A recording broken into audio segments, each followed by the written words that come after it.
Hey, what's going on, everybody? Welcome back to the Multifamily Mastery Show right here on the best ever commercial real estate investing podcast. I'm super excited for today's guest. I want to bring on a good friend, a guy I've been talking to a little bit as well. He is the co-founder of Ferris Capital Partners, John Makarewicz. John, how are you today? I'm doing wonderful, John. Good to connect again, and always a pleasure to chat. So looking forward to today. Yeah, absolutely. Listen, John, I know you're doing some great things, but for our listeners who are not familiar with you, why don't you take 2 minutes and give us a little bit of your background? Yeah, so I started my career actually in residential real estate, and my business partner, Mark Ferris, did as well. So that's how we originally met. We had both grown and scaled large real estate brokerages with a team model. So a bit of a different thing in residential where we controlled lead flow, lead conversion, and we're really providing appointments to our agents. So for me, it was about a 15-year process of building this business with my former business partner, and we actually had an exit in 2021. So after putting a few years in with the new ownership team, in talking with Mark Ferris, he said, "Look, John, I'm thinking about starting this apartment investment business. What are your thoughts?" And, it was interesting. I planned to take the whole year off because, after a 15-year I said it was like sprinting a marathon and we achieved this big goal. Felt like I needed some time off. But after about a month of hiking and reading and candidly playing video games, I said, I'm bored as heck. I need to get something going here.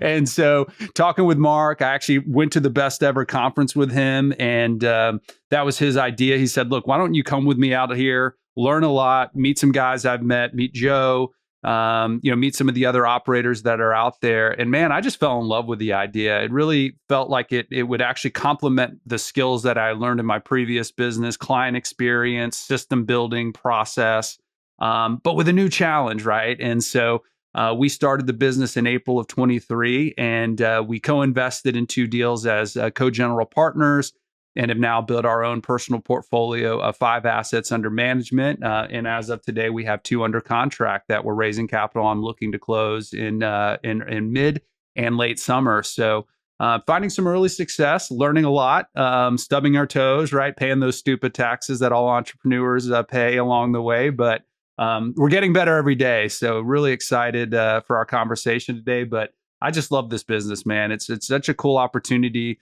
because you get to serve not only your investors, right, your core clients, but also the residents, man. And I think that's something I'm finding a lot of pleasure in, because really what we've learned is if we do a great job with the resident experience, then the investors are well looked after, right? And so it's been fun building the team and learning along the way. So a lot to learn, but that's what life's all about in my mind, continuous growth and continuous learning. So just loving it. John, I love hearing you talk about that background, right? 15 years building up your business, selling that for a nice exit. You planned on taking the year off, but after a year or a month of hiking and playing video games, you realize you were bored. Mark reaches out to you and says, "Hey, I'm getting interested in this thing. Why don't you join me?" You go out to the best ever conference and realize you want to get more into the apartment investing landscape. Today, you've got 5 assets under management with another 2 under contract, and really looking to scale and grow. And you talked a little about focusing on the resident experience, knowing that if you take care of the residents, then you'll be able to take care of the investors. I want to go back to kind of that transition, because you're an entrepreneur. You spent those 15 years building up that business, having that exit, and then you kind of came back looking for the next opportunity. Why did you decide to stay within real estate and kind of move over to the apartment side? I mean, was that something that you had always thought about, or what made you decide, hey, after spending 15 years in a residential space, why don't I make that transition now? Yeah, I think for me, the residential side, when I first got into it was almost by accident. I had a couple friends that had gotten their license and, were selling real estate in their early 20s, and they're making some good money. And I literally thought to myself, well, I can just kind of do this until I figure out what I really want to do. There was that kind of idea that, my parents were always very supportive, but I think my dad, he was sort of the corporate type. He retired as the CEO of a Fortune 500 company.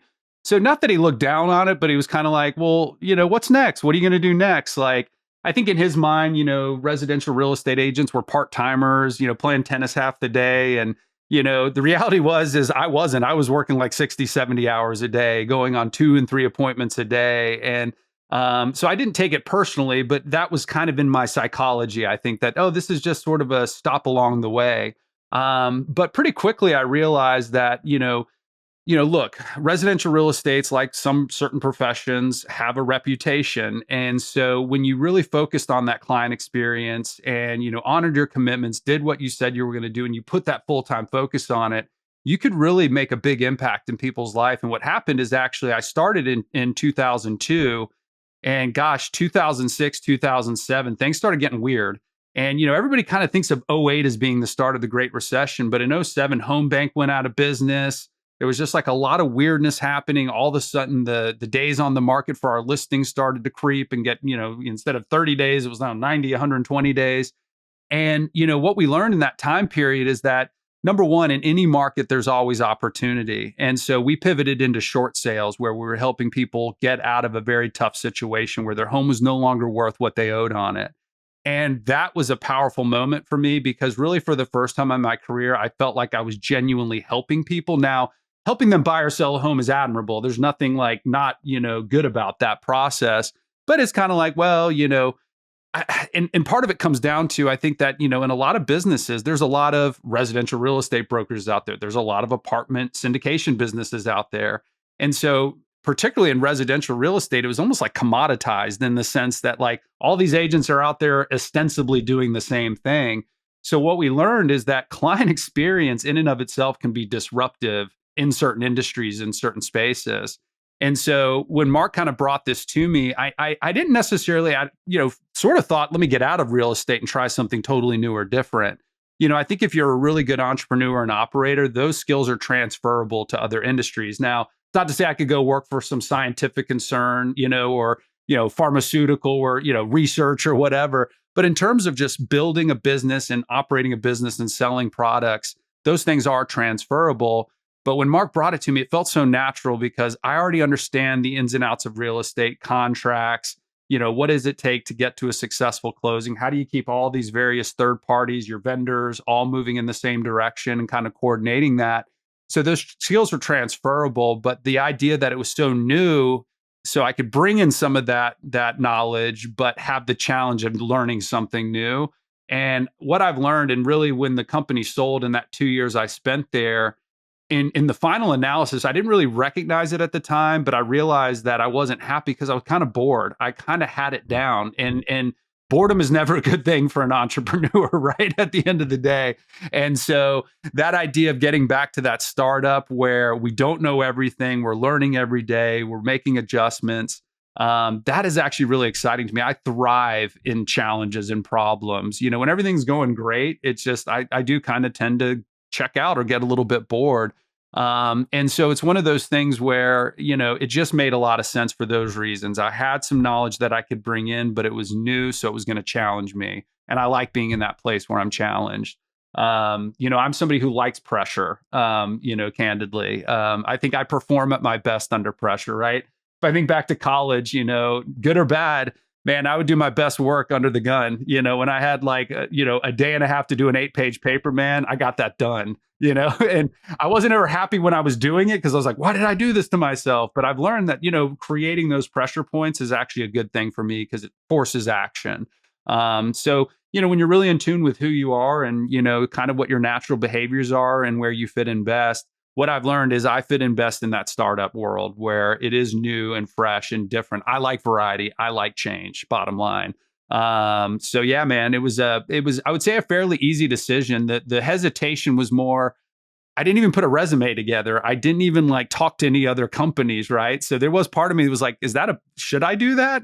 But then Mark and I had a 5-year relationship. I knew him so well, particularly in terms of how he operates businesses, because we were masterminding for like 5 years. Like we would meet monthly and talk about challenges within our business.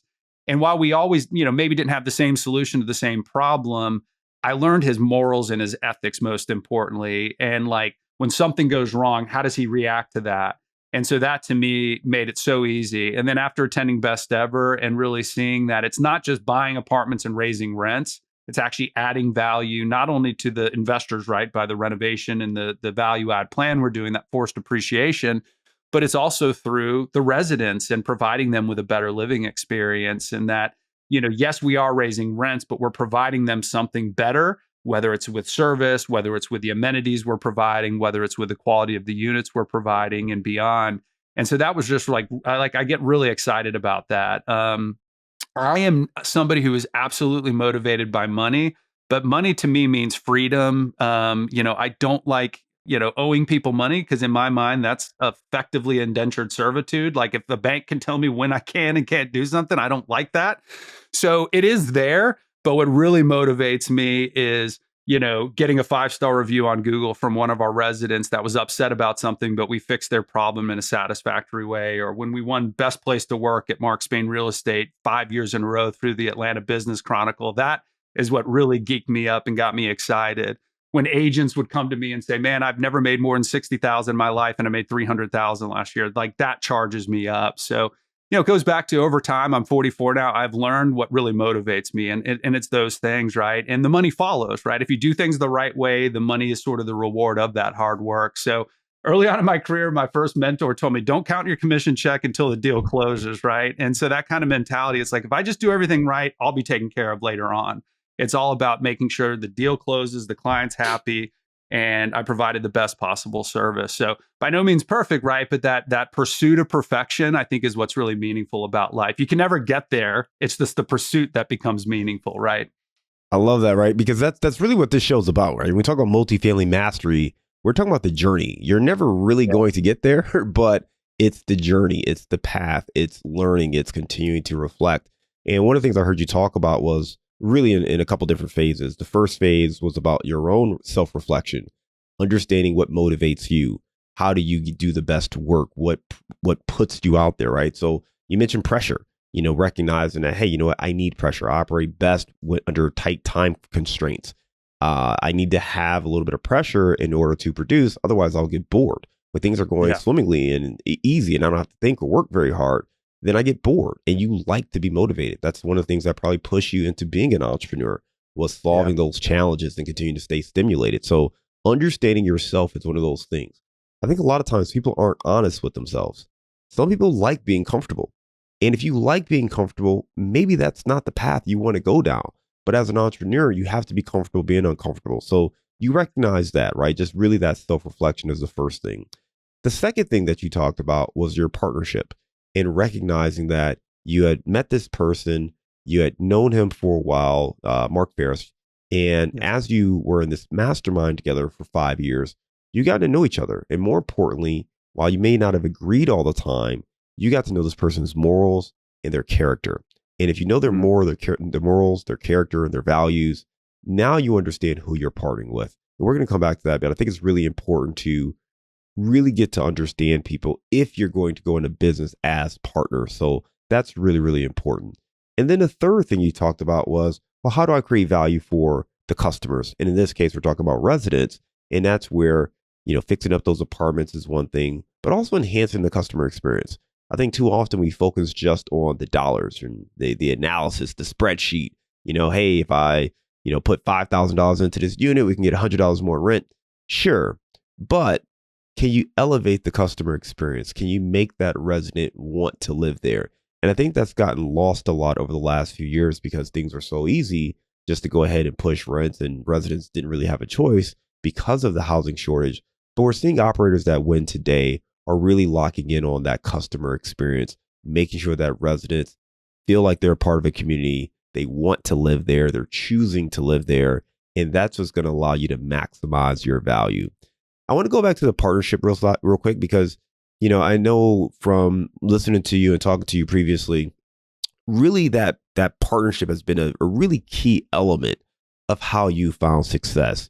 Can you talk about kind of your role in the partnership versus your partner's role? Yeah. So, kind of how it works is there's sort of two things in a sense that Makarewicz really focuses on. And one is just the vision. He thinks all day, nights and weekends about, what should we be building here? And what should this company look like? And so the first day I actually formally started, we had toured an asset that we had kind of co-invested into. So we were out of town. So we were in a hotel. We went down into the, lobby in the morning and said, "Hey, is there an available like little conference room we can rent for the day?" And they arranged something for us. And we sat down, and in that day, yeah, we did the mission and the vision and the values, and we sort of started building out, some of those key items. But where we spent a lot of time is what did we wanted this company to look like in 3 years and then in 10 years. 10 years really being that big, hairy, audacious goal kind of view, like the BHAG, right? The acronym there. And, we set really, really big goal. We wanted to have $1 billion in capital raise in 10 years. Now, at the time, we recognized that was going to be very challenging and we might fall a little bit short. But we also know from previous experience in our other business, when you set wimpy goals, you get wimpy results, right? So if you set like a really big goal, you might fall a little bit short, but you're going to surpass maybe what that, quote unquote, wimpy goal was. But that 3-year vision really became the guideline because initially it was a 6-page document. We've now narrowed it down to about 2 pages, largely just by removing some of the kind of just made it more brief, right? Like brevity. We just took out some of the additional, hey, is this sentence really important? But we mapped out every department of our business and what that should look like and feel like in the next 3 years. And then on a quarterly basis, we read that document together as a team, and we try to check off the things that are happening. So when you have that clear vision, now I assisted with that, but a lot of that came from Mark, right? Like he had already been thinking about this stuff for probably a year or two before we even talked about it, right? So that vision is huge for him. And then the second thing he really focuses on, he's tip of the spear with the investors. Most of our investors are Canadian. He's Canadian. He has a huge network through his prior business up there. And so when we're in a capital raise, it's like he just shuts everything down and that's what he focuses on. And then for me, I'm more the operations side of things. So I do tend to focus on the acquisitions, but I'm managing the team day to day, helping them overcome challenges. I say clear the decks. Like that's my goal. My goal is to make sure there's nothing that could get in the way of that team member's performance. So if it's a software tool they need, or maybe we need to bring in a virtual assistant to help, or maybe there's experiencing a challenge and we can just sit there for 30 minutes and brainstorm and create new ideas. I would say that what I didn't necessarily mean to do this, but I'm just very curious by nature. And so I read a lot. I read a lot of fiction, but I read a lot of memoirs from, successful entrepreneurs or biographies, autobiographies, leadership books. And so I've kind of become a good generalist in my mind. So in other words, I'm not just reading about real estate, I'm reading about entrepreneurs in wildly different industries.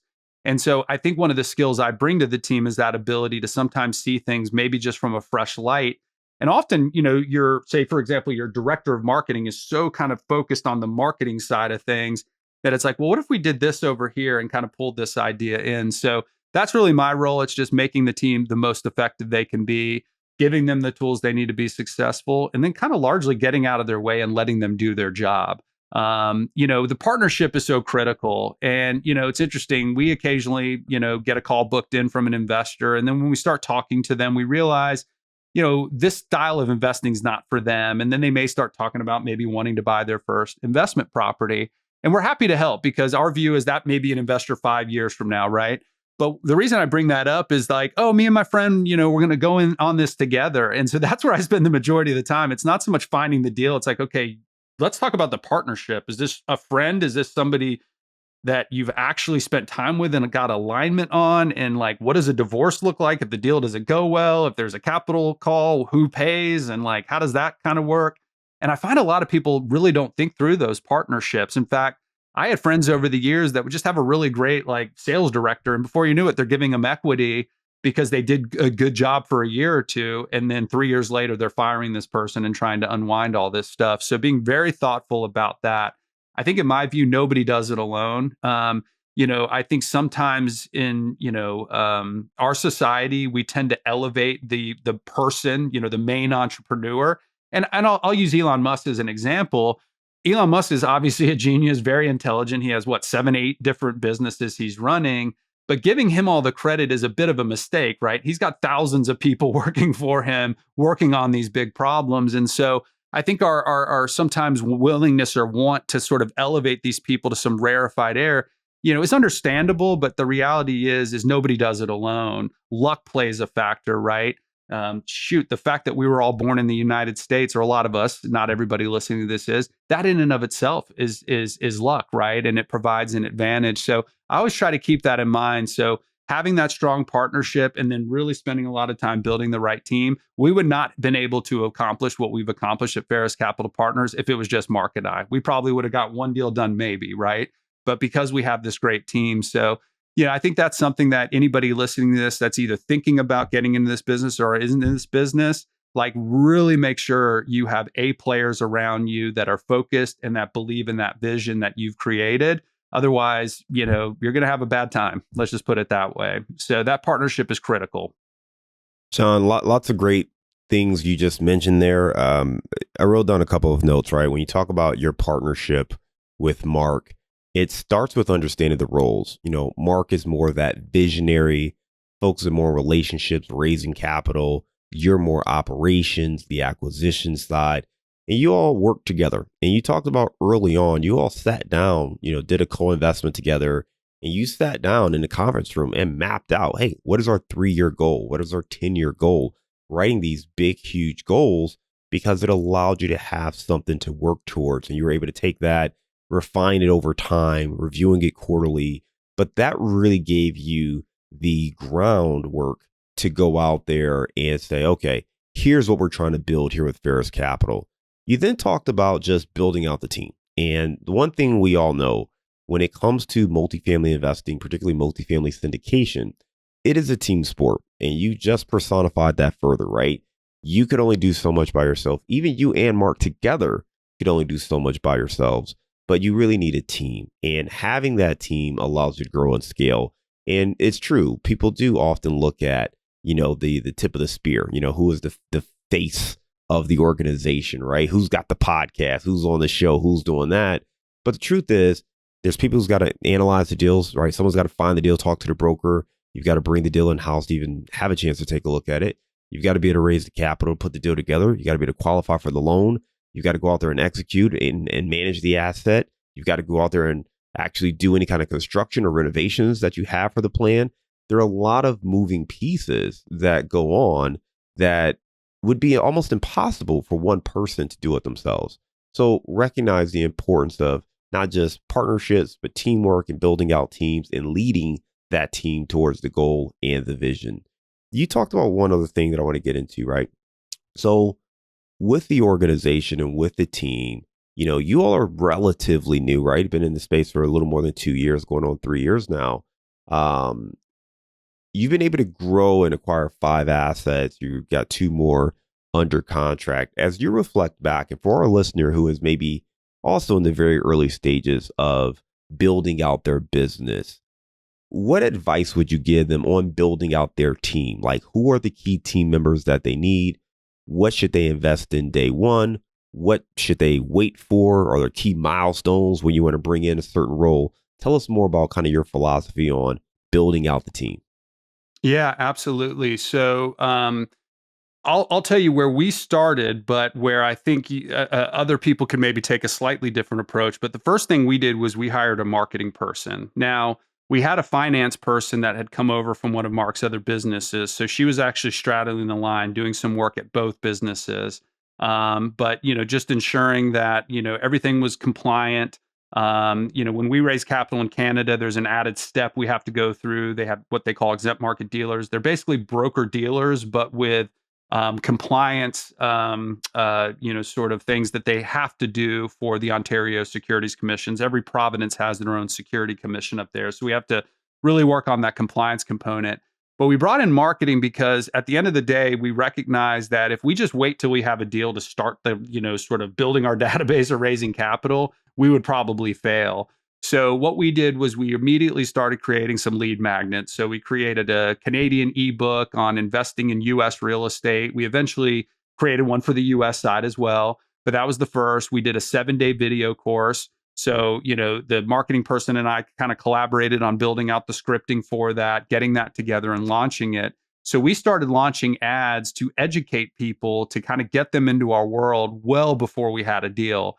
The reason I say others could take a different approach is that, in today's world, You can do some of that on ChatGPT. I don't really recommend that. I mean, look, it's a great tool, but I think if you're going to provide some education, it should be coming from you and authentic and real, and not just something that anybody can go to ChatGPT to create. But there are some things you can utilize to make that process easier there. Or just simply hire a third-party marketing agency. We felt bringing it in-house makes the most sense, but that is one step I think some folks could maybe potentially bring that on a little later after they build out. But for us, the next big hire was asset manager. We had these two deals we had co-invested in, and we don't largely have control. We have really no decision-making authority outside of the influence that we've just built with these owners over the years, the main GP, and they hear us and they go, okay, that's actually a good thought, right? But we can't make the decision. We can only influence it. But we wanted somebody with a good set of eyes on that, because ultimately it's our investors in those deals. And then we knew once we had a deal, we wanted somebody alongside us as we were underwriting it, researching the rent comps, just to ensure we were making the right decisions. So that was our first after marketing. And then we did hire an analyst. Our director of marketing had the ability to do those models, but we wanted somebody with some good experience. So what we did was we actually went out and specifically looked for analysts that either were currently or previously working at, like, say, a Colliers or Cushman or Berkadia. So, they're used to underwriting a lot of deals. They understand what it looks like to build out an OM and things like that. So we brought in that analyst. Now, those were the first big hires, and that's really the only team members we had in the first year. But what that allowed us to do is start generating leads, make sure that the deals we had co-invested in were being well looked after. And then on top of that, that analyst made sure as we were underwriting deals from a velocity standpoint, we could get to everything that came across our desk. And so those were the main things. Now, behind the scenes, what I was doing is I was really looking at that vivid vision and looking 3 years ahead. And I was just building out processes. I mean, things that, we candidly wouldn't probably need for a year or two. But what does that look like, right? And so we understood pretty quickly that brokers control the vast majority of these deals. Sometimes they're off market, right? They're not blasted out to everybody, but 90+% of these deals trade through a broker. So we started building out process. Okay, once we get to this place, what is our broker communication strategy going to look like? And we educate ourselves. In fact, there's a great book by Bo Berry. I've got it right back there. That's why I'm pointing. But I think it's called something like, operators who, multifamily operators who dominate. Yeah. And he just talked a lot about the misses a lot of groups do, where they don't really reach out and build relationships with brokers. So we focused on that, but really getting those systems in place well before you need them. Now, the reality is we have to go back and edit those quite a bit, because once you're in the real world, the theoretical isn't always matched, right? So you're like, okay, this was good, but we need to make an alteration or change here. But we had like a 100-page manual I built out in the first 6 months that covered all aspects of our business, figuring that at the end of the day, once we get busy, at least we have something that we can adjust versus trying to build the train tracks as the train left the station. But for us, it was all about that asset manager and an analyst. Mark and I have been around real estate long enough. We can kind of sense when we see a good deal. But man, we're talking about a lot of things to factor in here, and so having people with experience we could bring. I mean, our asset manager we hired had 20+ years experience in property management and asset management. So that's number one. And then, in that hiring process, it's, what they say, right? Slow to hire, fast to fire, taking a lot of time. We probably interviewed 80 people to narrow it down to 10, went to a second interview, narrowed it down to 3, went to a third before we made that final selection. So, it's an area I think that a lot of entrepreneurs unfortunately move too quickly through. A lot of entrepreneurs are impatient by nature. They like action and they like decisions and they like just going quickly. But that's an area you really need to slow down, because at the end of the day, one bad apple ruins the bunch, right? And so if you bring in a team member, and I don't mind sharing candidly, the analyst we brought on, it was actually the team that came to me and started saying, I don't really like working with this person. Whenever I ask a question, it kind of feels like I'm being a hassle or a pain. So I just do it myself. And it came up enough. We gave feedback along the way, but he just couldn't change some of those negative behavior patterns. So unfortunately, we had to part ways. But that's another critical factor, listening to the team, like talking to the team on a regular basis and providing feedback when you see things. And if you do that enough, now we're at a place where we've had a team of 9. Many of these people have been here now over a year and a half, 2 years, and they're really happy. But we took the time to make sure that not only was the right fit for them, the right job, right? Like matches their behavior and skill set, but then right for the company in terms of what we need and what we're looking for. So it's like, I like to think about it like that, like good job match, right? Right person, right job. Often what we do is we do this and then we're wondering why there's friction. We're like, what's the issue? It's like, well, we hired somebody to be an analyst who hates sitting in front of the computer all day long. That was a mistake, right? There's a skill set to that, being able to sit in front of a computer and do the same repetitive task over and over again. But you pointed out, some people love that, right? They like that consistency and they like the fact that it's predictable on a daily basis. So behavioral assessments are part of our process as well to make sure we're matching the right person with the right job.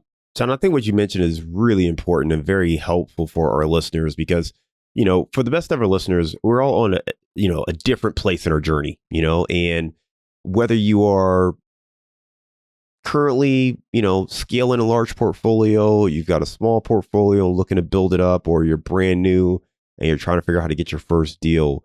There's a lot that we can take away from your conversation, what you just said. So I want to stick in this space because you mentioned your first 3 hires were a marketing person, an asset manager, and an analyst. The interesting thing that, as I'm listening to you, is you didn't talk about like immediately having deal flow. So I'm curious, like, did you have a budget? Did you have a time frame? I mean, the marketing person, obviously you were trying to drum up. I'm assuming that was mostly for investors. So you're trying to drum up investors, get some leads going. But ultimately, you don't really make money until you have a deal. And having that asset manager as a second hire was a little puzzling for me because I think most people would get an analyst or someone to help look at deals and then kind of get the asset manager after you have a portfolio. I know you had the 2 deals that you had the co-investment in, but talk to me more about, kind of the financial aspect. We don't need to get deep into the numbers, but I'm just curious, like, were these part-time hires?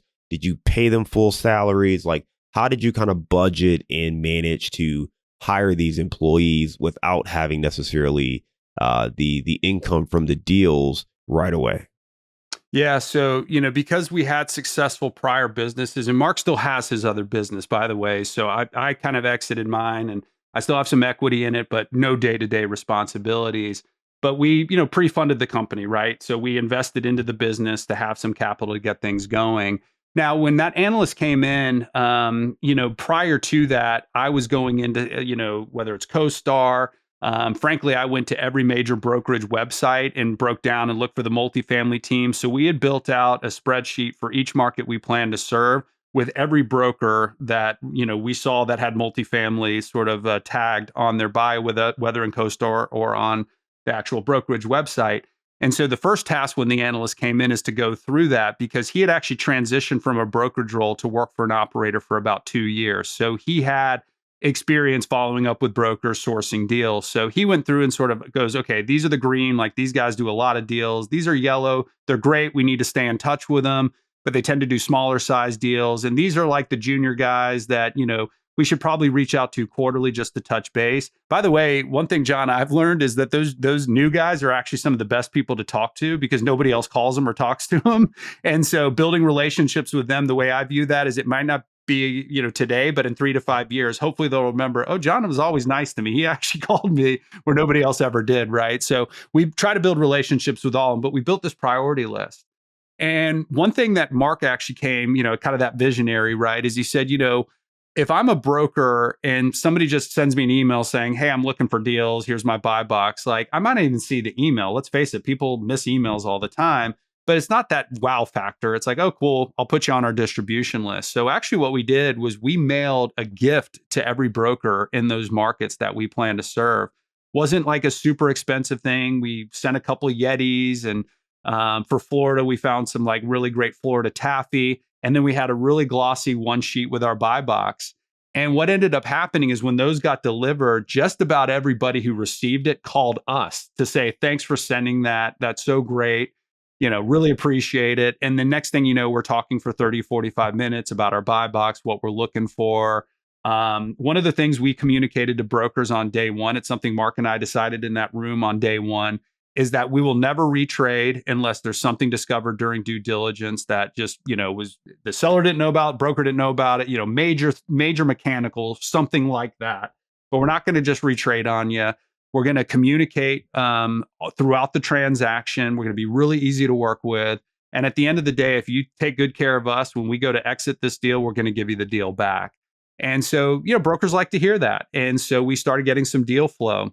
And then the analyst took the charge from there and just started calls. So we actually measure that on a daily basis. Now we have an acquisitions person, I would say. He's an analyst as well, but he's a little more senior level. And his metric is 10 meaningful broker connections a day. Now, we don't want to just call brokers to be annoying, right? But what that could look like is we see a closing announcement and they post something nice on LinkedIn, or they send them a quick email congratulating them on the closing.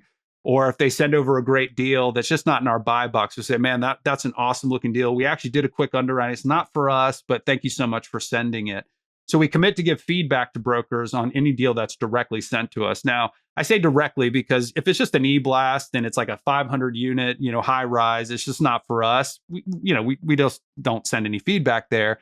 But if somebody takes the time to send us a deal, we're going to do at least a 1 hour look at it and come back and say, here's what we're seeing. Here's why it's not a fit for us. But thank you so much for sending it. So at the end of the day, just making it easy for these brokers, right? The brokers want that feedback. They want to be able to provide that to the seller, particularly in the last 2 years where there's been a lot of deals that have been on the market that are overpriced, right?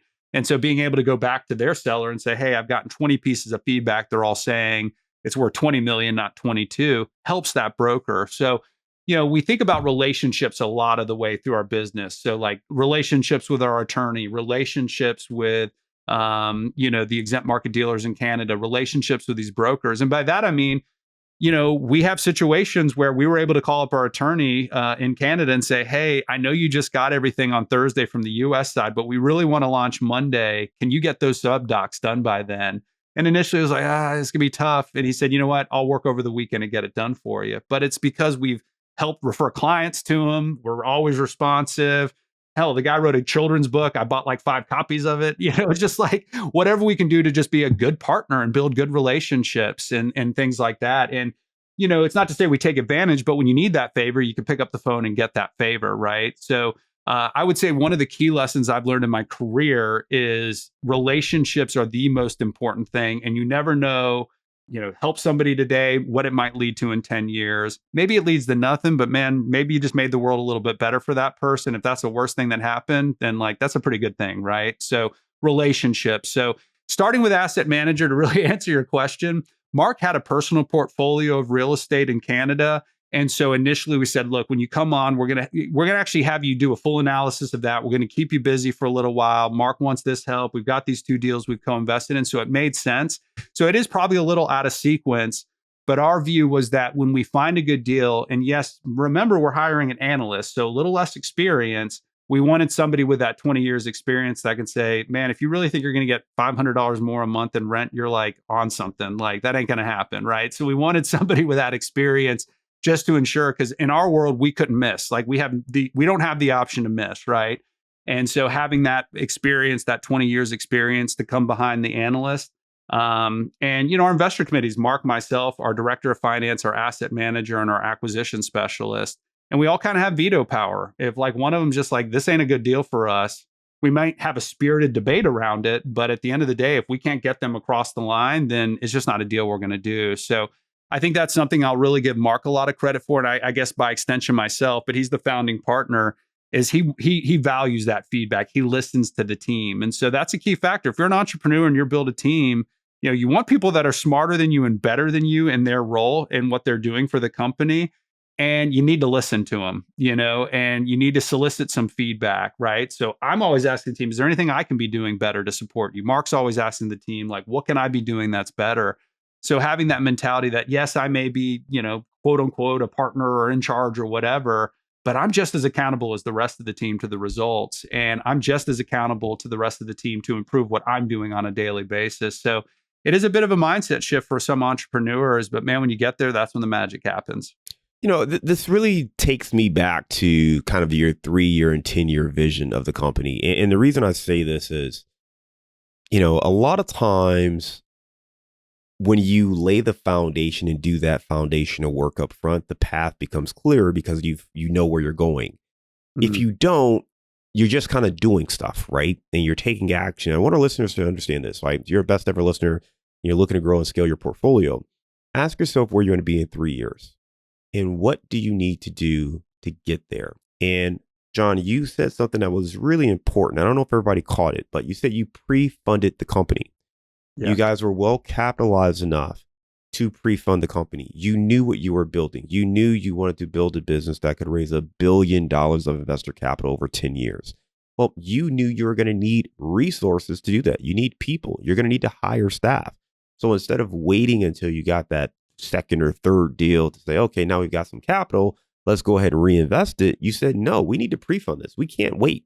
We need to hire these key team members so we can get the ball rolling. So you did that. You got the marketing person, you got the asset manager, you got the analyst. And from there, you were able to scale out, get 9 team members, and obviously make some adjustments along the way. But you're able to scale because you started with that vision in mind. And I think that's so important for our listeners because many folks are waiting for that first deal to kind of kick things off and get the ball rolling.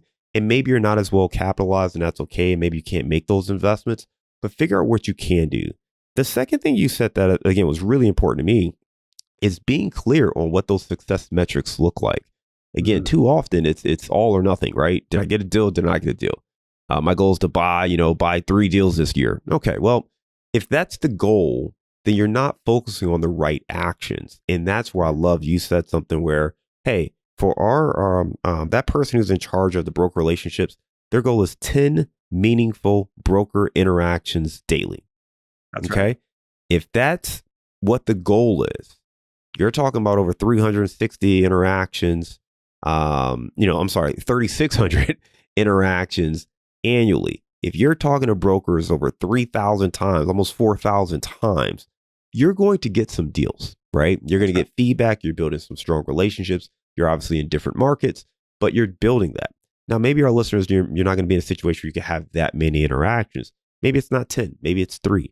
Maybe it's market dependent. Maybe it's a different approach. But the key here is to focus on the activity that leads to deals.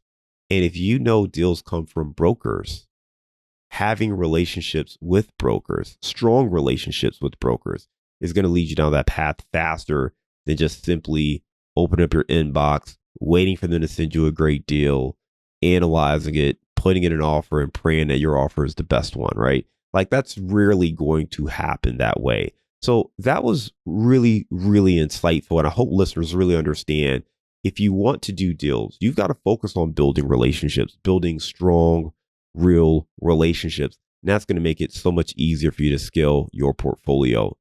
John, let's talk a little bit more about kind of where things are headed for the organization. We talked about that 3-year plan, which is kind of where you're transitioning into now in a year 3. Are you on track with that plan? And what is next for Ferris Capital Partners? Yeah, so we're definitely on track. I would say from the one of the goals in that document was a certain amount of capital raised and a certain amount of residents served, and so I would say we're a bit behind there. You know, deal flow has been a bit challenged, and we just aren't going to do deals to do a deal. So that's okay. Along the way, what we're doing, and so I'll use like our investor relations as an example. So what we wrote down was that we want to provide monthly updates consistently on the 30th of each month, 28th in February. And if we miss that target, we owe every investor that did not get that update a steak dinner out on us. And so everybody smiles when we say that. And the reality is, though, is if, say, for example, we just forgot to do it on one of our deals, it's like a $15,000 mistake, right? So that's painful. So you better be sure we're getting those out on time consistently with no errors and no delay. We do a quarterly update. We wrote down that, by year 3, we would like to be hosting an annual event somewhere that we're flying in our top investors to, providing them with like a great experience where we're bringing in speakers.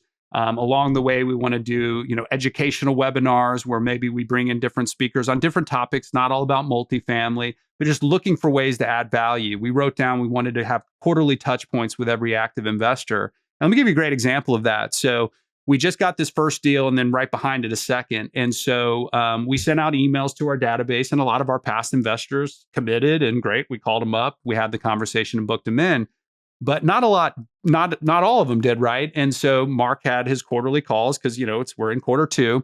And what he's doing is he's just calling them up and saying, hey, you're in our Largo deal. Here's where we're at. I wanted to share this good news. We did have this challenge. Here's how we overcame it. do you have any questions for me? And then it's like, oh, by the way, we do have a new deal coming. And it was fascinating. A lot of people said, oh, I didn't see the email. It's like, John, we sent out like 6 emails in like a week, but people miss stuff. It goes to their promotions folder or it goes to spam, whatever.